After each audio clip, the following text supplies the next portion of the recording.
It is a beautiful, cool morning, and it has been a very busy week for me. I made this arrangement with Ignite Coleus, and this is Diamond Frost Euphorbia, and I dug up some Angelina sedum from my garden, and I'm hoping it roots in there. So I thought that was a really pretty combination. I'm not sure that they like all of the same conditions, but we'll see how they do. I think the Coleus probably wants more water than the other two. I pruned up my Coleus from last year that I had inside, and it's already starting to put up some shoots. I also did a root pruning on it and put some fresh soil at the bottom. So we'll see if that one bounces back, but obviously it's not looking as pretty. My Nellie Moser clematis is going crazy back here. It's all abloom. All the flowers are open. Let's go in for a closer look. Isn't that gorgeous, guys? Everything has really filled out. And this was a plant that my friend Lori gave me several years ago. I never prune it. I don't do anything but mulch it and maybe fertilize it once a year with compost. And if we come over here, I can show you my iris. This side is all in bud, about to burst into bloom. And over here we have, I don't know what this is called, but we have these burgundy and gold ones. Aren't they gorgeous? They are looking very majestic. I love these. They're very easy. And this is a wet corner. Apparently they can tolerate wet feet. A lot of the drainage from my yard goes into this whole area, and it doesn't seem to mind at all.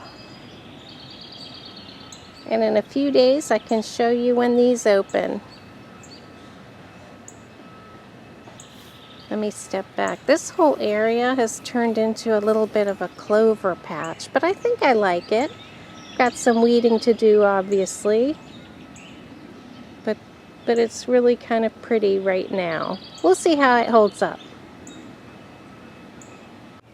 I've got a spray of chive blossoms up here.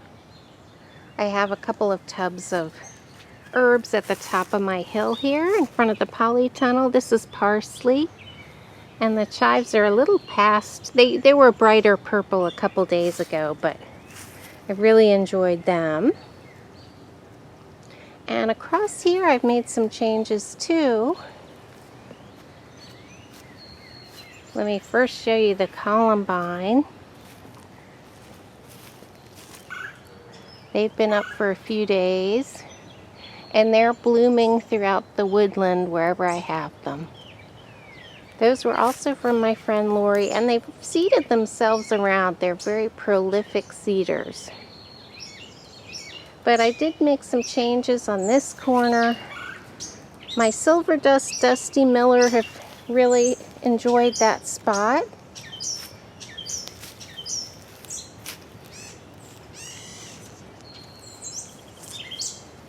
And I planted one little smaller leaved hosta. This is called Rainforest Sunrise Hosta, and it's got a chartreuse leaf with a dark green margin. I think it's really pretty, and this is just from Lowe's, but I think that'll be a nice addition to this little shade corner.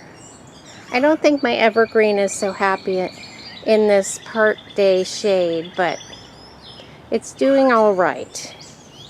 But these are holly ferns here, and they never look so terrific, but I've given them some more compost, and I'm going to try to water them more this year and see if they really take off. They've never done that well. But I also have some Solomon seal in the back. I think I showed you this before, and I have my large giant hostas back there. They're a bluish tint, but they've all come up. They've been there for a couple years. But this has really gotten a bit of a makeover. And I think in a couple years it should look really nice. I believe the Dusty Miller in my area is going to be an annual though, because we do get cold winters. But I'm loving that pop of chartreuse, and I would have gotten more, but the ground is really undiggable over here, so I'm just going to mulch that. I've planted elephant ears all around, and they're starting to come up. I have them all in pots. For me, that's how they grow best. And the Joe Pye weed is even starting to come up, so you can see how warm it's been. That's always a late one. It always comes late, so it has been warm enough for that. And these are just finishing up. I had some beautiful lavender pink azaleas back here. And I had some guacamole hostas here, but I've decided to move them. They were actually blocking the azaleas when they were in their peak. Now they're sort of going over. But I did move them over here into this location where the pink garden is. So now I have them behind on the right over here, and I think they'll be really happy. This is quite a bit of deep shade now that this maple tree is all leafed out. But they're just beautiful big leaf hostas, and they really do look like guacamole. Let me zoom in for you. They're beautiful. They remind me of my blue hostas, but they are just a lighter color. So it's fun to have a variety of the same type of plant.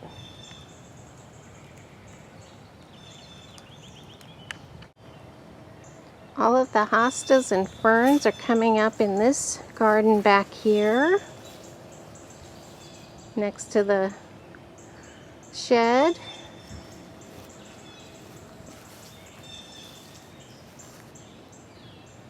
And ferns are so easy. They were from my friend Lori. Oh, here's some of my Joe Pye weed I added last year as well. So that's made a return. That'll be nice and tall, growing through the ferns.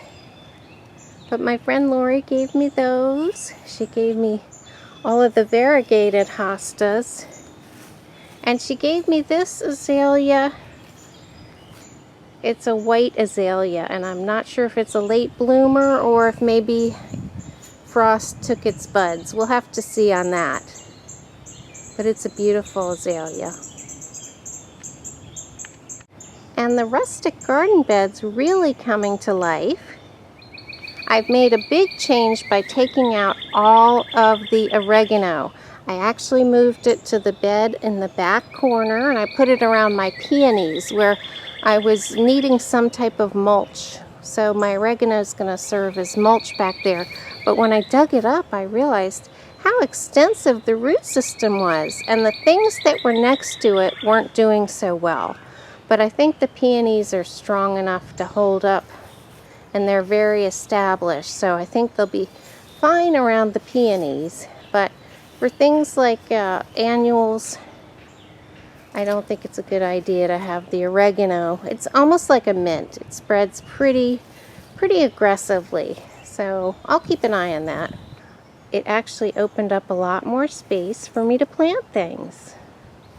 And I may move these artichoke plants. This is the second year they've come back for me, and I think they might be too big for this spot. We'll have to see. If they outgrow the space, I may have to attempt to move them.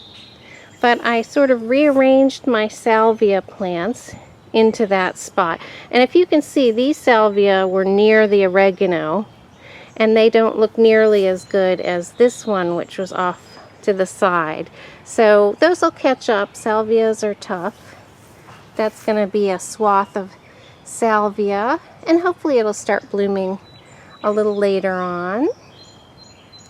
And my Sweet William are all starting to bud up, and some of them are even opening.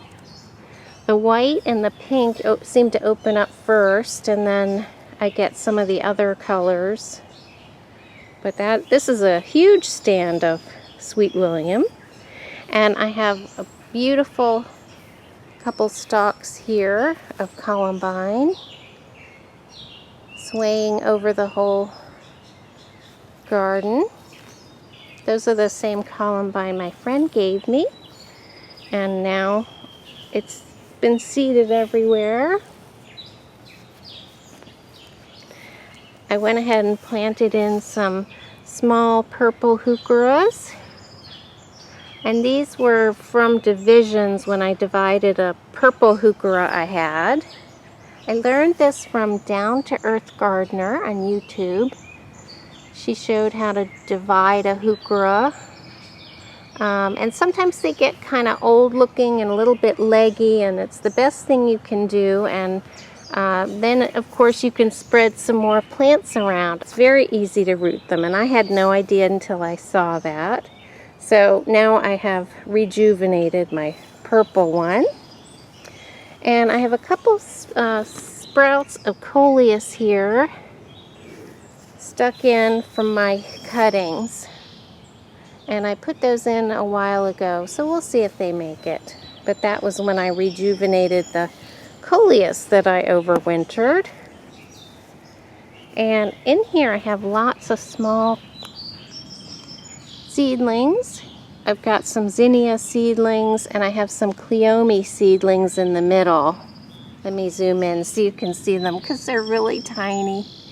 But I've got to get back here and water because it hasn't been raining very much. And that's next on my list. I just wanted to show you how things are coming up and how I've rearranged. Here's some more cleome, and I think these get more sun, these two here, so they look better. And a couple of baby mums. They weren't doing so well at the shady end of the garden. So guys, as you can see, I've rearranged a lot of things, and I've added some things. These are some cuttings from Whole Foods. These were in the spice aisle, and I just popped them in some soil for a couple months, and they rooted. It's lemon thyme. So I thought that would be nice to have in here. I also have garlic chives and regular chives over here. And they're kind of good to have on the edge of a garden because they'll deter rabbits. At least I think so. This is something called ornamental oregano, I think. It's not an edible, but it's a purple flower. So obviously there's better soil under these two. And then those two back there are a little bit behind. And we have some more Sweet William over here and some agastache. And here, I'm probably late to the game, but I picked up some tiger lilies. So they're planted in here, and they're just starting to come up. But it looks like I need to give them some water and give them a jump start. I think these are snapdragons, and they seem to reseed themselves every year, or they're coming back on their own. I'm not sure what the case is. And I'm rooting some catmint, nepeta, and this was cuttings from my friend's garden. So I'm doing it in a pot, and once I see that fills out, I'll lift the pot and just place it back into the soil. But I thought that would be a good way to do it. We'll see if I'm successful. I think it's an easy thing to root, but I thought that would be a good way to do it. And catmint's also rabbit resistant. I do have lots of adorable bunnies in the garden, and I wouldn't have it any other way. I just have to choose my plants accordingly. And this is one of my favorites. This is Verbena bonariensis, and that'll flower later on, but that grows to be tall and gorgeous with a purple flower. But guys, here's how the rustic garden bed's looking, all cleaned out and rearranged. I really enjoyed the project over many days. Now I've got to get back here and water. And now that I've put the oregano back here, it didn't seem to skip a beat. It looked a little wilted for a couple days, but now, as you can see, I just pretty much took it up like sod and laid it flat. I cleared leaves off the soil surface and laid it flat, and I just kept it watered, and look at it, guys. It looks like it's been there forever. It's all throughout here next to my pots of sedum and under my almost bursting peonies. So those are going to be gorgeous. And the middle one is a dark pink, and the other two I think are a lighter pink. So it looks like they're either going to be later or they're not mature enough to bloom. These are a couple years old. I don't even see any buds on those. But the middle one's going to bloom for me. So I'll be excited to see that next week. This garden where I removed all of the roots seems to be doing well. It seems like the plants have taken over the soil, I hope. I hope underneath it's a network of good roots growing. But I just love these. I love these small French marigolds. I'll have to look up what they're called, but I grew those from seed. I've got parsley behind it, and my lilies have grown quite tall. So I'm expecting those to be white. We'll see how that turns out. And again, I've got my Joe Pye weed popping up everywhere. They're such beautiful, strong plants. I hope you can see it, the green on the green. They're just beautiful. Their leaves are beautiful, their stems are beautiful, and of course the flowers that come later on are just really quite a show. Under the pine tree, all of the lily of the valley have come up, and all of the hostas are coming up. You won't be able to see the ground in another week or two. They'll be completely covered by hostas throughout here. And back here as well. These do better in the heat of the summer, of course, because they are truly in the shade. But everything's doing really well, guys. This is just a sea of lily of the valley. This dies back a bit in the heat of the summer too, but it's very pretty in the spring. And it looks like my euonymus could use some shaping up. And my redbud tree, which I just staked up, has really doubled in size this year. This was just a seedling, and I thought, oh, this is a really good place for a redbud to grow. So I've caged it so it'll grow up straight. But I was happy to see it's twice its size from last year. And then I do have some autumn joy sedum back here that's just a monster. It's gotten very, very big. Things are starting to look very lush and in some cases messy, so I've got to get out here and get to pruning. And I did want to show you, this was a ground cover I didn't expect to be hardy, but this is the third year it's come back, I think. This is Angelina sedum, and it's a bright chartreuse. So I just love that. And that's going along my steps that comes up to this shade garden that I've been working on up here. I hope you're able to get into your garden today. Thanks for watching.